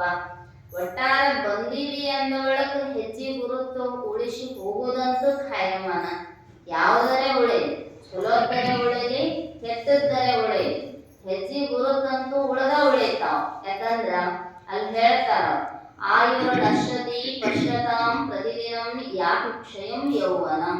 ಯಾಕೆ ಉಳಿಸ್ಬೇಕು ಅಂದ್ರ ಪ್ರತಿಕ್ಷಣವೂ ಕೂಡ ಆಯುರ ನಶ್ಯತಿ ಪಶ್ಯತಾಂ, ನೋಡುವುದರೊಳಗ ಆಯುಷ್ಯ ಕ್ಷೀಣಿಸಿ ಹೋಗಿ ಬಿಡತೈತಿ. ಯಾಕೆ ಕ್ಷಯಂ ಯೌವನಂ, ಇದ ಶರೀರದೊಳಗೆ ಯೌವನಾವಸ್ಥೆ ಐತಿ, ನಾ ಏನ್ ಮಾಡಿದ್ರು ನಡೀತೈತ್ರಿ, ನನ್ಯಾರು ಹಿಡಿಯೋರು ಅದಾರ್ರಿ ಅಂತ ನೀ ಏನಾರ ಮಾಡಿದ್ರ ನಡೆಯೋದಲ್ಲ. ಆ ಆಯುಷ್ಯ 10 ರಾತ್ರಿಗೆ ಹೋದವ್ವ ಇವತ್ತು. ಪ್ರಾಯಕ್ಕೆ 20 ಪ್ರಾಯದ ಧಾಯಕ್ಕೆ 30. ಏನಾರ ಮಾಡ್ತೀನಿ ಅಂದ್ರೆ ಆಗೋದಲ್ಲ. ನೀನ್ ಹೇಳಿದಾರಲ್ಲ, ಕಡು ಜೌವನದೊಳ ವಿಕೃತಿದೋರದಿಗುದನು. ಅದು ಕೂಡ ಏನಾಗ್ತೈತಿ ಅಂದ್ರೆ ಯೌವನಾವಸ್ಥೆಯೂ ಕೂಡ ಕ್ಷೀಣಿಸಿ ಹೋಗುತ್ತೈತಿ. ಪ್ರತ್ಯಾಯಾಂತಿ ಗತಾಹ ಪುನರ್ನ ದಿವಸ ಕಾಲೋ ಜಗದ್ಭಕ್ಷಕಃ. ಪ್ರತಿಕ್ಷಣವೂ ಕೂಡ ಪ್ರತಿ ಆಯಾಂತಿ ಗತಾಹ ಪುನಃ ನ ದಿವಸಾಹ ಕಾಲೋ ಗಚ್ಚತಿ. ಈಗ ವಾದದ್ದು ಹಳ್ಳಿ ಬರ್ತೈತೇನೋ, ತಪ್ಪು ಮಾಡಿದ್ರಿ ಗೊತ್ತಾಗ್ಲಿಲ್ಲ, ತಿದ್ದುಕೋತನು ಹಿಂದಿನ ದಿನ ಹೊಳ್ಳಿ ತರಿಸ್ತದೆ ಅಂದ್ರ ಆಗುವುದಲ್ಲ. ಅಪ್ಪ ಮಗನ್ ಹೇಳ್ತಿದ್ದ, ತಮ್ಮ ನೀ ತಪ್ಪು ಮಾಡಬೇಡ, ಅಕಸ್ಮಾತ್ ತಪ್ಪು ಮಾಡಿದಿ ಅಂದ್ರ ಈ ಒಳೆ ಮೇಲೆ ಒಂದೊಂದು ಮೊಳೆ ಬಳಿ ಅಂತಿದ್ದ. ಹಂಗ ಸುಮಾರು ತಪ್ಪುಗಳಾಗಿದ್ದು ಒಂದ್ಸಲ ತಂದಿ ಮಗನ್ ಕೂಡಿಸ್ಕೊಂಡು ಹೇಳಿದ, ಇಷ್ಟು ತಪ್ಪು ಮಾಡಿದ್ರ ಮುಂದೆ ಯಮ ಶಿಕ್ಷೆ ಕೊಡ್ತಾನಪ್ಪ. ಮನುಷ್ಯನಾಗಿ ಹುಟ್ಟಿ ಬಂದಿನ ಒಂದಿಷ್ಟು ಚಲೋದ್ ಮಾಡಬೇಕು, ಇನ್ನು ಮೇಲೆ ತಪ್ಪು ತಿದ್ದುಕೊಳ್ಳೋ ಕೆಲಸ ಮಾಡು ಅಂತ ಹೇಳಿದ ಮ್ಯಾಲ ಆಯ್ತು ಅಂತ ತಿದ್ದುಕೊಳಕ್ ಹತ್ತಿದ್ರೆ ಮಗ. ಅಪ್ಪ ಹೇಳಿದ್ ನಾನು, ನೀ ಯಾವಾಗ ಒಂದೊಂದು ತಪ್ಪು ತಿದ್ದುಕೊಂತ ಹೋಗ್ತಿ ಆ ಮೊಳೆಯನ್ನ ಕಿತ್ತು ಒಗಿ ಕೆಲಸ ಮಾಡು. ಮೊದಲ ಮೊಳೆ ಹೊಡೆದಿದ್ದ, ತಪ್ಪು ತಿದ್ದುಕೊಳ್ಳುವಾಗ ಮೊಳೆಯನ್ನ ಕಿತ್ತಿ ಕಿತ್ತಿ ಒಗದ. ಅವಾಗ ಅಷ್ಟು ಎಲ್ಲ ಮೊಳೆ ಕಿತ್ತು ಹೋದರಿ. ಅಪ್ಪಗ ಮಗ ಅನ್ನ, ಯಪ್ಪ ನಾ ಈಗೆಲ್ಲ ಮಾಡಿದ್ರೆ ತಪ್ಪು ತಿದ್ದುಕೊಂಡೇನೆ, ಮತ್ತೆ ನಾ ಉದ್ಧಾರ ಆಗ್ತೇನೋ ಇಲ್ಲೋ. ಅಪ್ಪ ಅನ್ನಂತ ಬಾಯಿಲೆ, ಯಾಕಂದ್ರ ಮೊಳೆ ಕಿತ್ತು ಗುರುದ್ ಹಂಗ ಇತ್ತಲ್ರಿ. ಅವ್ರಂದ್ರಂತ, ನೀ ತಪ್ಪು ಮಾಡುವುದಕ್ಕಿಂತ ಮುಂಚೆಯೇ ವಿಚಾರ ಮಾಡಬೇಕು. ಯಾಕಂದ್ರ ನೀ ಎಲ್ಲ ತಪ್ಪು ತಿದ್ದುಕೊಂಡಿ ಅಂದ್ರೂ ಕೂಡ ಆ ತಪ್ಪಿನಿಂದ ಉಳಿದಿರ್ತಕ್ಕಂತಹ ಗುರುತುಗಳು ಏನದಾವಲ್ಲ ಅವನ್ನ ಅಳುಕಿಸಕ್ಕಾಗುವುದಿಲ್ಲ. ಅದರ ಸಲುವಾಗಿ ಪ್ರತಿ ಹೆಜ್ಜೆಯನ್ನ ಕಿತ್ತು ಇಡುವಾಗ ಏನ್ ಮಾಡ್ತೀನಿ, ಇದರ ಪರಿಣಾಮ ಏನು ಅನ್ನುವಂಥದ್ದು ಲಕ್ಷ್ಯ ಇರಬೇಕು. ಒಂದು ಸಿಂಹಾವಲೋಕನ ಇರಬೇಕು, ಹೆಂಗ ಬಂದೀನಿ, ಏನಾಯ್ತು ಎಂತಾಯ್ತು. ಇನ್ನೊಂದು ಮುಂದಿನ ಭವಿಷ್ಯತ್ತಿನ ಬಗ್ಗೆ ಲಕ್ಷ್ಯ ಇರಬೇಕು. ಇದರ ಪರಿಣಾಮ, ಒಂದು ಸೀರೆ ತಗೊಳ್ಬೇಕಾದ್ರೆ ವಿಚಾರ ಮಾಡ್ತೀರಿ ಎಷ್ಟು ವರ್ಷ ಬಾಕಿ ಬರ್ತೈತಿ. ಯಾವುದೇ ಒಂದು ವಸ್ತು ತಗೋಬೇಕಾದ್ರ ಅದರ ಲಾಭಾಲಾಭಗಳ ವಿಚಾರವನ್ನ ಮಾಡ್ತಾನ ಮನುಷ್ಯ. ಯಾರಾದ್ರೂ ಖರೀದಿ ಮನೆ ಹಿಡಿದಿತ್ತಂದ್ರೆ ಇಂಜಿನಿಯರ್ ಕರ್ಕೊಂಡು ವಿಚಾರ ಮಾಡ್ತಾನೆ, ಮುಂದೆ ಎಷ್ಟು ವರ್ಷ ಬಾಕಿ ಬರ್ತೈತಿ ಅನ್ನುವಂಥದ್ದು. ಹಂಗ ಒಂದಿಷ್ಟು ಪರಿಣಾಮದ ಬಗ್ಗೆಯೂ ಲಕ್ಷ್ಯ ಇರಬೇಕಂತ ಮನುಷ್ಯನಿಗೆ. ನಾ ಹಿಂಗ ಬದುಕಿದ್ನಿ ಅಂದ್ರ ಇದರ ಪರಿಣಾಮ ಎಲ್ಲಿ ಹೋಗಿ ಮುಟ್ಟತೈತಿ. ಅದಕ್ಕೆ ಹೇಳಿದ್ರು, ಯಾವಾಗಲೂ ಬೇಡ್ತಕ್ಕಂಥದ್ದು, ಸಾಧನೆ ಮಾಡ್ತಕ್ಕಂಥದ್ದು ಯಾವ ಇರಬೇಕು ಅಂದ್ರ ಅಳಕಿಸಿ ಹೋಗಬಾರದು. ಮಸಳಿಸದಿಹ ಪುಣ್ಯಮಯ ಕೀರ್ತಿಯನು ಬೇಡುವೆನ ಭವ ನಿಮ್ಮನು ಭವಬೋದಳು. ಇವತ್ತು ನೆನೆಸ್ತೀವಿ ರಾಮಪ್ರಭುವನ್ನ, ಕೃಷ್ಣನನ್ನ, ಸಿದ್ಧಾರೂಢರನ್ನ, ಶಿವಾನಂದರನ್ನ, ಬಸವಾದಿ ಶಿವಶರಣರನ್ನ.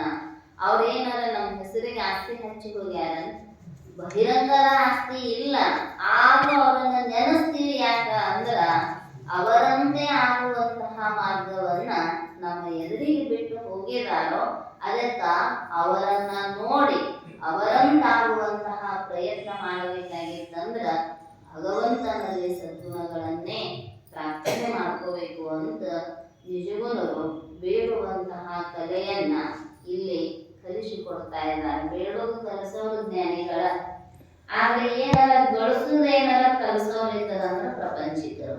ಹಿಂಗ್ ಮಾಡಿದ್ರೆ ಇದು ಸಿಗ್ತೈತಿ, ಹಿಂಗ್ ಮಾಡಿದ್ರೆ ಇದು ಸಿಗ್ತೈತಿ ಅಂತ ಹೇಳೋರು ಇವರು. ಆದ್ರ ಹಿಂಗ ಮಾಡಿದ್ರ ನಿನ್ನನ್ನ ನೀನು ಕೂಡೆ ಹುತಾತ್ಮನಾಗ್ತಿ ಅಂತ ಕಲಿಸ್ತಕ್ಕಂಥವರು ಮಹಾನ್ ಜ್ಞಾನಿಗಳು, ಸಂತರು. ಅವರ ಮಾರ್ಗದೊಳಗೆ ನಾವು ನಡೆದಿವಿ ಅಂದ್ರ ನಮ್ಮೆಲ್ಲರಿಗೂ ಕೂಡ ಸುಖ ಆಗ್ತೈತಿ ಅಂತ ಇವತ್ತಿನ ಈ ವಿಷಯದೊಳಗ ಶ್ರೀಮನ್ ಜೀವನ ಶ್ರೀಗಳು ಪ್ರತಿಪಾದನೆಯನ್ನ ಮಾಡ್ತಾ ಇದ್ದಾರೆ. ಉಳಿದ ವಿಷಯ ಮತ್ತೆ ನಾಳೆ ಚಿಂತನೆ ಮಾಡೋಣ ಅಂತ ತಿಳಿಸ್ತಾ, ಕಲಬುರಗಿಯ ಮಹಾದಾಸೋಹಿಗಳಾಗಿರ್ತಕ್ಕಂತಹ ಶರಣಬಸಪ್ಪ ಅವರು ದೇಹಾಂತವನ್ನು ಹೊಂದಿದ್ದಾರೆ. ರಾತ್ರಿ 9 ಆಗೈತೆ. ಅಂದ್ರೆ ಬಹಳಷ್ಟು ದಾಸೋಹ ಮೂರ್ತಿಗಳು. ಯಾಕಂದ್ರೆ ನಾಡಿನ ಎಲ್ಲರಿಗೂ ಕೂಡ ಶರಣಬಸವೇಶ್ವರ ಕೀರ್ತಿ ಅನ್ನುವಂಥದ್ದು ಶರೀಫರು ನಾಳೆಗಜ್ಜ ಆ ಕ್ಷೇತ್ರಕ್ಕೆ ಹೋಗಿ ಬಂದಿರ್ತಕ್ಕಂಥವರು, ಆಮೇಲೆ ಕಡಕೋಣದ ಮಡಿವಾಳನವರಿಗೆ ಆಶೀರ್ವಾದವನ್ನು ಮಾಡಿ ಅವರಿಗೆ ಗುರು ನಿರ್ದೇಶನವನ್ನು ಮಾಡಿರ್ತಕ್ಕಂಥವ್ರು ಶರಣಬಸವೇಶ್ವರರು. ಆ ಪರಂಪರೆಯೊಳಗ ಬೆಳೆದು ಬಂದಿರತಕ್ಕಂಥವರು ದಾಸೋಹದ ಕೀರ್ತಿಯನ್ನು ಎಲ್ಲೆಡೆಗೆ ಪಸರಿಸಿರ್ತಕ್ಕಂತಹ ದೊಡ್ಡ ಕಾಕ ಅವರು ನಿನ್ನೆ ಲಿಂಗೈಕ್ಯರಾಗಿರ ಒಂದು ನಿಮಿಷ ಅವರಿಗೋಸ್ಕರ ಮೌನಾಚರಣೆ. ಮೌನ ಪ್ರಾರಂಭ.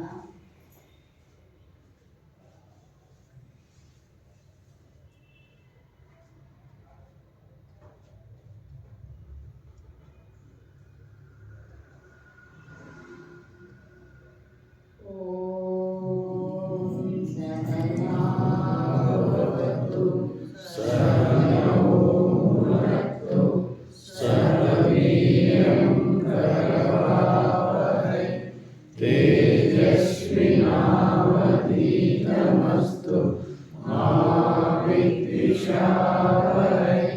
ॐ शान्ति शान्ति शान्ति।